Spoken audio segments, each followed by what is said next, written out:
تو نے دھوکے باز دوستوں سے دل لگایا، اور جو تیرا حقیقی یار تھا، جس نے ماں کے پیٹ میں تیری پرورش کی، تیری پیدائش سے پہلے جس نے ماں کے سینے میں تیرے لیے غذا پیدا کی، تو نے اس خدا کو کتنا منایا؟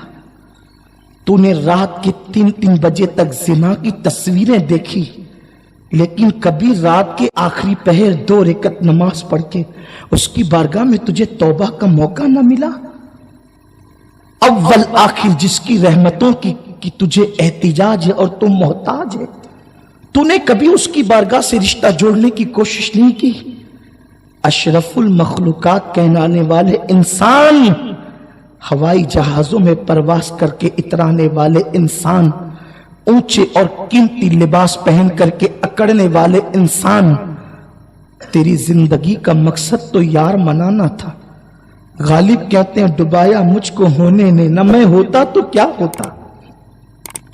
سارا جھگڑا تو ہونے کا ہے، نہ میں ہوتا تو کیا ہوتا؟ نہ میں ہوتا تو خدا ہوتا، وہ بندہ کس کو کہتا اور وہ کس کا خدا ہوتا؟ فَأَحْبَبْتُ عَرَفَا کہہ کر اس نے تیری عظمت کے ڈنکے بجائے، لَقَدْ خَلَقْنَا الْإِنسَانَ فِي تقویم کہہ کر اس نے تیرا چہرہ سجایا، اور کنڈیشن یہ رکھی سب تجھے دیا، کچھ نہیں چاہیے، بس مجھے منا لے۔ اور منانا اتنا آسان کہ جب سب سو رہے ہو تو 2 رکعت پڑھ کر کے گڑ گڑا لے۔ ارے اوروں کے ہاں حال یہ ہے، اقبال جرم کرو تو سزا ہو، اس کے یہاں اقبال جرم کرو تو معافی ہو جائے۔ جرائم کا اقرار کر لو تو وہ معاف کر دے، اور گندگی کی پستی سے نکال کر توبہ کی برکت سے تمہیں فرشتوں سے بلند کر دے۔ کیا شان ہے اس کی؟ ہم نے سب کو منایا، اسے نہیں منایا۔ دوستوں نے کہا اتنے وقت تک میرے لیے جگنا تو جگتے رہے، کبھی اس کے لیے بھی جگے؟ بابا بلے شاہ کہتے ہیں اٹھ بلیا چر یار منا لے ورنہ بازی لے گئے کتے۔ اے بلے شاہ اگر تو نے خدا منا لیا تو ٹھیک ہے، اور خدا کو نہ منا سکا تو تجھ پر تو کتے بھی سبقت لے گئے۔ کتے آگے ہو گئے تو پیچھے ہو گیا، کیوں؟ اس لیے کہ مالک کتے کو 1 روٹی دیتا ہے، کتا مالک کا در چھوڑ کر کبھی نہیں جاتا، ڈنڈے پڑتے پھر بھی در نہیں چھوڑتا، اور وہ کریم ہمیں سب کچھ دیتا ہے، ہم اس کا در چھوڑ کر بھٹک رہے۔ میرا اللہ فرماتا ہے مومن کی پہلی صفت التائبون، وہ توبہ کرنے والے۔ اور جب بندہ توبہ کرتا ہے کیسا کریم ہے۔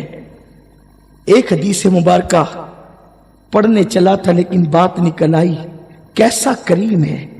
یہاں تک فرمایا کہ جب کوئی جوان اس کی بارگاہ میں توبہ کر لے تو 40 دن تک نور کی قندیل آسمانوں میں روشن کرواتا ہے، اور فرشتے کہتے ہیں کہ آج جوان نے توبہ کی ہے، اس خوشی میں یہ قندیل جل رہی ہے۔ اللہ کو جوان بھی پسند، جوانی کی توبہ بھی پسند۔